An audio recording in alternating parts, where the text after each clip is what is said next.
et c'est bon. Voilà. Nous vivons une période intéressante, vous ne trouvez pas? Elle n'est pas simple, elle n'est pas positive au niveau mondial, mais c'est une période qui nous interpelle. Elle est intéressante à plus d'un titre.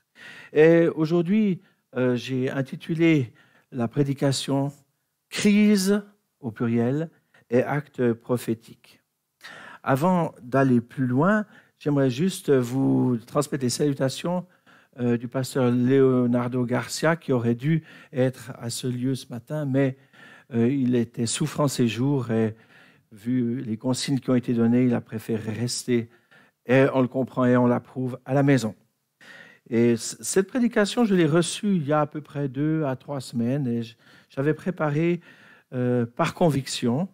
Et c'est suite à une autre prédication que j'ai pu apporter il y a 15 jours ici même, sur l'exemple du prophète Jérémie qui passe de la grande déprime à une jubilation extatique, on pourrait dire, celle de la foi, qui passe de ce qu'il constate à ce qu'il attend, à ce qu'il va recevoir par sa foi déclarée.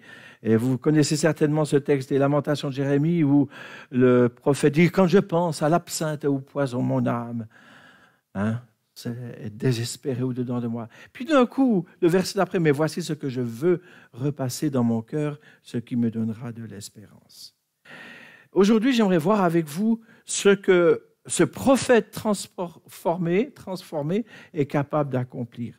C'est dans le livre de Jérémie au chapitre 32. Là, nous assistons à une histoire assez incroyable. Jérémie annonce au peuple de Jérusalem et au roi Sédécias que les envahisseurs, les Chaldéens, vont vaincre Jérusalem, vont prendre la ville et que le peuple ferait mieux de se rendre parce qu'ils disent c'est Dieu qui est en train de faire cela. C'est lui qui est en train de nous ramener à lui au travers des épreuves qu'il permet sur nous. Alors ça se passe en 587 ou 587 pour les Vaudois, avant Jésus-Christ. Et ces Babyloniens sont là à assiéger la ville et les gens vivent dans l'angoisse. Cette crainte est renforcée par le fait que les esprits sont divisés. Certains disent qu'il faut collaborer avec l'envahisseur et ouvrir les portes de la ville. D'autres proclament qu'il faut se battre à tout prix et ils rêvent d'une victoire héroïque. Et ça, c'est la majorité, à la tête de laquelle, justement, le roi Sédécias, qui a encore ses yeux, puisqu'il n'est pas encore otage du roi de Babylone. Et lui, Jérémie, il parle de se rendre. Reddition. Ce qui arrive, c'est Dieu. Pour vous punir de devenir idolâtre et apostat, afin de susciter votre repentance et de vous ramener à Dieu. Alors Sédécias est furieux. Furieux de ce que le prophète annonce la chute de la ville et l'exil du peuple et l'exil du roi. Et il fait assigner Jérémie à résidence surveillée dans la cour de la prison qui se trouve dans le palais du roi. Il estime que Jérémie démoralise le peuple en annonçant des choses pareilles. Et dans cette situation, Dieu s'adresse à Jérémie et lui demande de placer un acte public de foi et d'espérance, mais complètement hors de sens. Il lui demande d'acheter un champ qui se trouve à Ananoth, c'est-à-dire en dehors des murs de la ville, dans un territoire considéré comme perdu, car aux mains des envahisseurs. Et cette transaction doit être, aux yeux du peuple et du roi, un message prophétique qui indique qu'au-delà de la situation désespérée du présent, Dieu réserve à son peuple et à la ville un avenir. On achètera encore des maisons, des champs et des vignes dans ce pays, déclare l'Éternel. Mais j'aimerais vous lire quelques versets qui décrivent l'extraordinaire soin apporté par Jérémie à cette transaction d'achat. C'est dans le livre de Jérémie, chapitre 32, verset 9. Son cousin, qui veut vendre un champ et qui sait que Jérémie a le droit de préemption. Il vient le trouver dans la cour de la prison, puis lui propose le marché. Et Jérémie accepte. Écoutez ça. J'achetais à Anaméel, fils de mon oncle, le champ qui est à Ananoth, et je lui pesais l'argent, 17 cycles d'argent. J'écrivais un contrat que je cachetais, je pris des témoins, et je pesais l'argent dans une balance. Je pris ensuite le contrat d'achat, celui qui était cacheté, avec l'acte et les clauses, ainsi que celui qui était ouvert. Et je remis le contrat d'achat à Baruch, fils de Néria, fils de Maséia, à la vue d'Anaméel, fils de mon oncle, à la vue des témoins qui avaient signé le contrat d'achat et à la vue de tous les Juifs qui se trouvaient dans la cour de la prison. Et je donnai sous leurs yeux cet ordre à Baruch. Ainsi parle l'Éternel des armées, le Dieu d'Israël.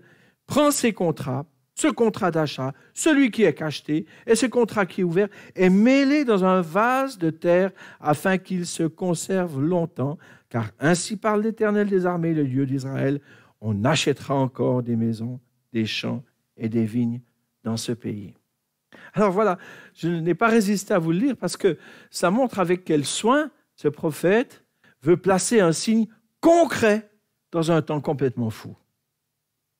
Alors la première chose que je constate dans ce texte, c'est que le peuple de Dieu, lorsqu'il n'est pas fidèle à son Dieu, prend des mauvaises décisions, adopte de fausses positions.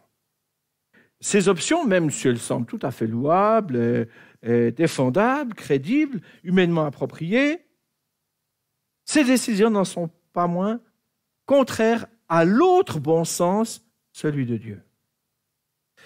La décision de combattre, prise par le roi, ça veut faire croire à l'unité. Ça veut mobiliser un peuple comme un seul homme. Ça va donner l'illusion qu'on gère encore les choses. Frères et sœurs, les temps de crise sont dangereux. Pourquoi? Lorsque la capacité de discerner est obstruée par la sagesse humaine et que l'urgence de trouver quelque chose à faire dicte les décisions, il est probable qu'on va aboutir à faire de mauvais choix.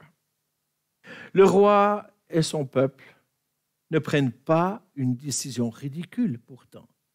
Ils prennent la décision de la sagesse humaine et son seul démérite à cette décision, c'est de ne pas être la décision de Dieu. Deuxième chose à remarquer, c'est que le prophète est capable de placer un acte insensé. Quand bien même tout autour de lui pousse au contraire, et moi, si j'avais possédé une terre à l'extérieur, eh bien, j'aurais tout fait pour vendre, comme le cousin de Jérémie. J'aurais tout fait pour vendre, et certainement pas pour acheter. J'aurais simplifié les choses, réalisé ce que je pouvais réaliser, j'aurais préparé un baluchon avec les choses les plus importantes, puis je me serais tiré en douce. Voilà ce que j'aurais fait. Mais si Jérémie est capable de placer un tel acte d'achat, c'est qu'il a appris sur la durée à faire confiance à Dieu et à l'écouter. Faire confiance à Dieu et à l'écouter. Et ça ne s'est certainement pas fait en une nuit, ce processus, mais l'exercice régulier de sa fidélité constante. Voilà ce qui lui a appris à faire la différence entre les impressions et l'impulsion divine, entre la sagesse populaire et la sagesse de Dieu. Troisième chose qu'on remarque dans ce texte, c'est la stratégie apparemment contradictoire que Jérémie adopte.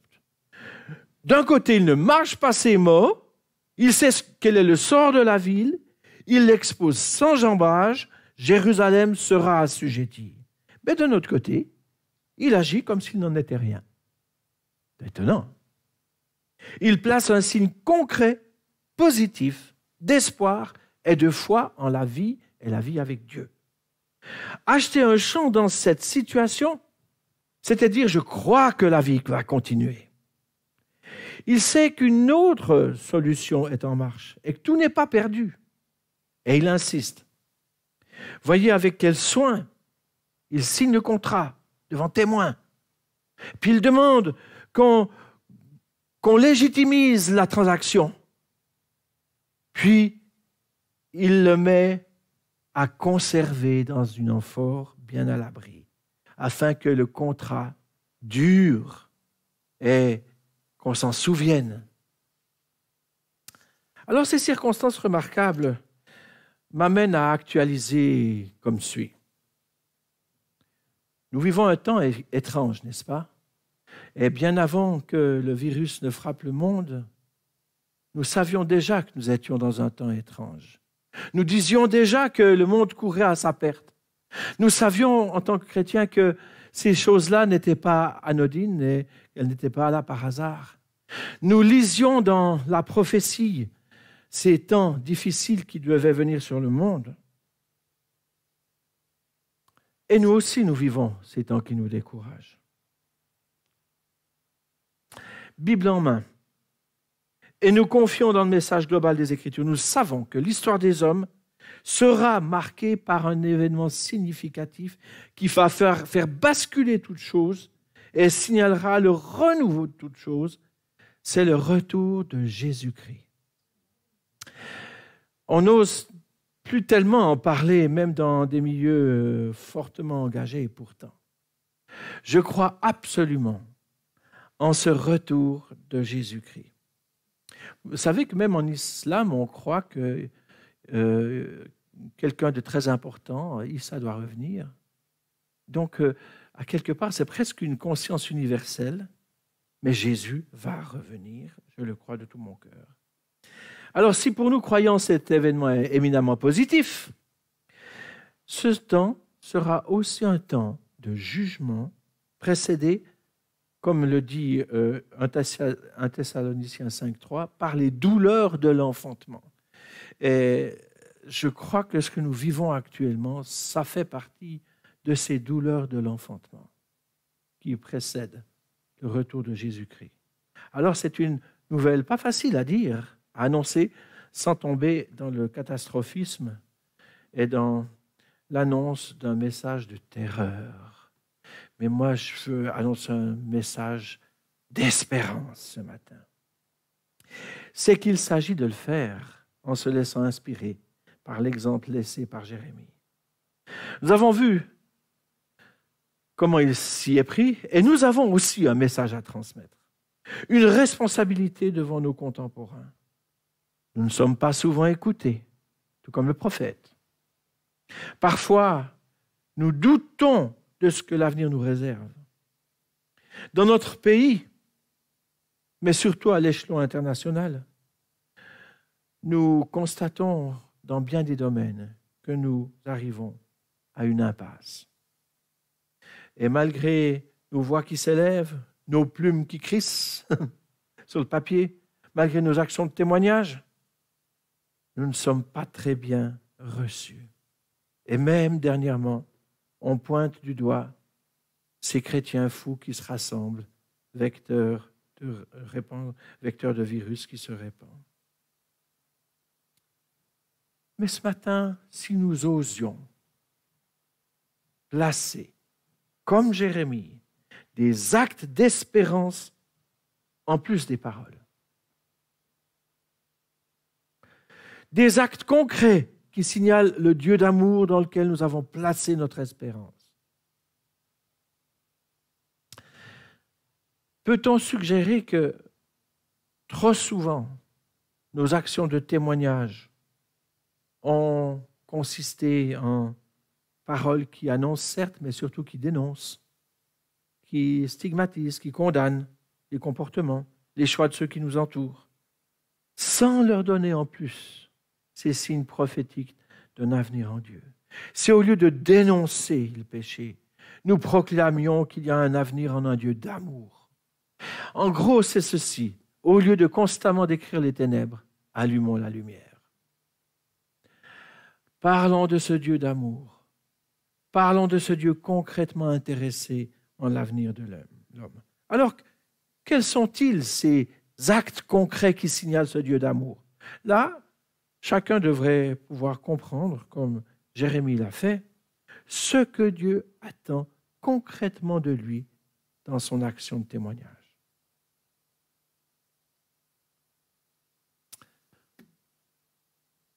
Est-ce que vous oseriez aujourd'hui proposer à votre voisin, à votre voisine, à votre parent, à votre neveu, à votre affilié, à votre pièce rapportée,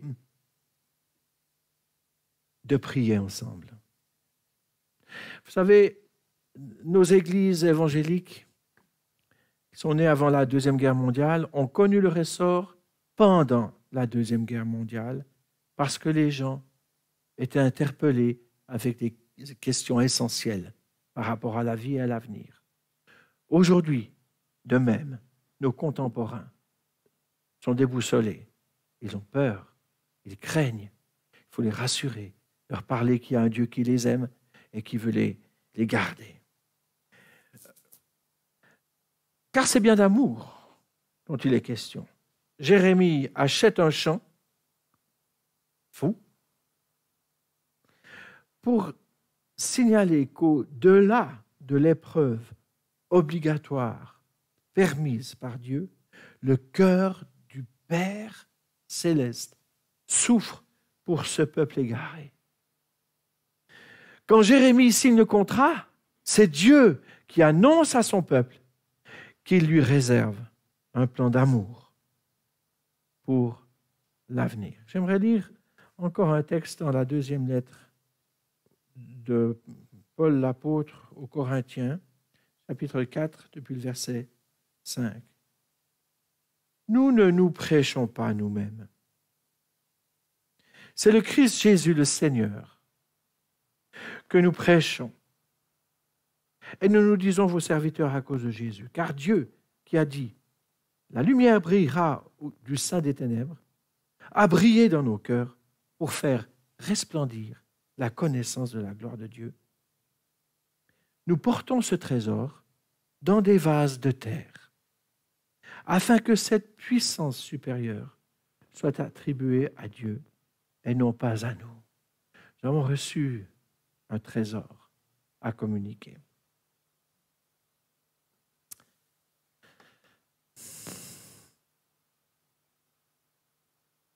Alors c'est dans ces trésors de terre, dans nos cœurs, que Dieu peut susciter ces actes concrets, étonnants, inattendus, des actes d'amour. Dans Luc 6, 45, il est dit « L'homme bon tire de bonnes choses du bon trésor de son cœur, et le méchant tire de mauvaises choses de son mauvais trésor, car c'est de l'abondance du cœur que la bouche parle. » Qu'est-ce qu'il y a dans nos cœurs? La crainte partagée avec les trois quarts de l'humanité? Ou bien la certitude que Dieu nous aime et qu'il prend soin de nous? Quel est le sentiment de notre cœur? Est-ce que notre cœur est rempli de ce trésor à partager?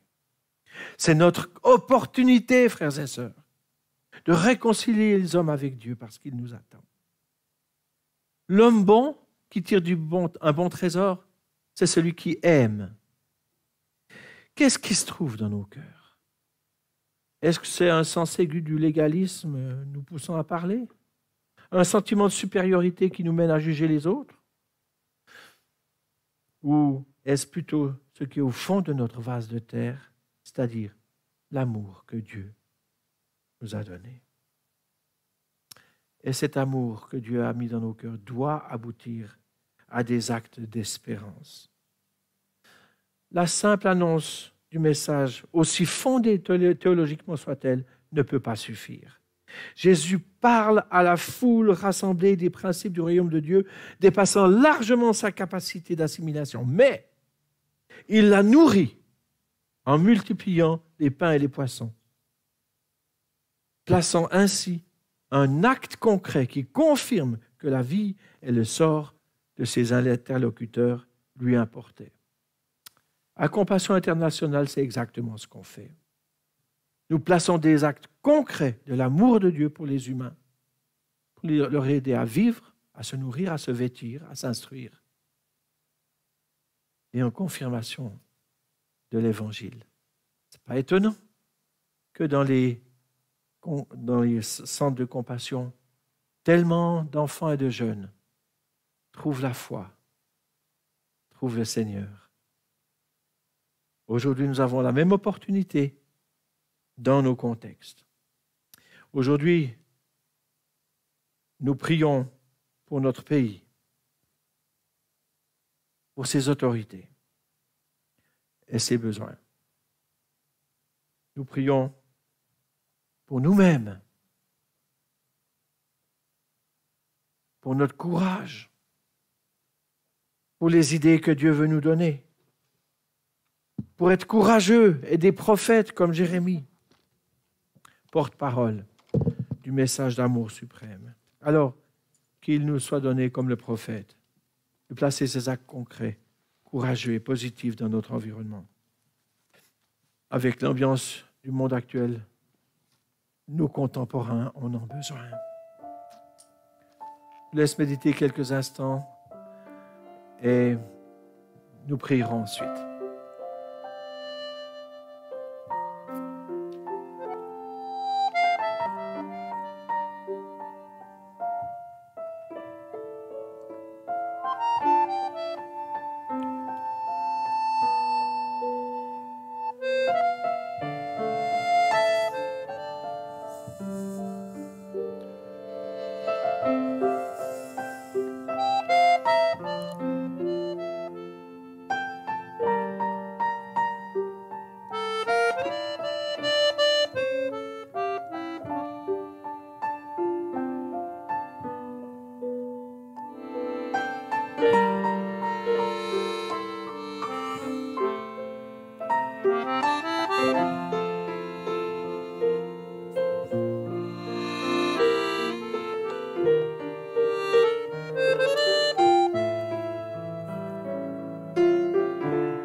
Seigneur, nous te prions pour nous-mêmes d'abord,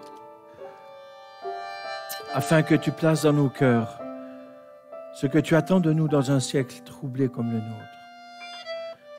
Que nous soyons l'extension de ton bras, que nous soyons l'extension de tes lèvres, Seigneur, mais d'abord que nous puissions entendre ce que tu veux nous dire, afin d'accomplir ta volonté.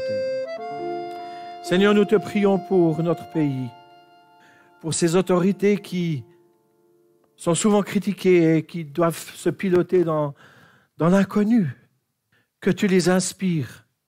Je sais que parmi nos 7 sages, plusieurs ont la foi, que tu puisses leur parler et leur donner les instructions nécessaires pour piloter ce pays. Je te prie pour le monde, Seigneur, afin qu'un réveil spirituel le touche, le bouleverse, change ses valeurs et l'amène à te connaître. Détourne les yeux des richesses du monde, mais oriente-les vers les richesses d'en haut. Seigneur, nous prions pour les malades qui souffrent, ceux qui sont atteints par cette maladie, mais nous prions aussi pour tous les autres dont les maladies chroniques et continuelles sont presque passées sous silence ou passent inaperçues.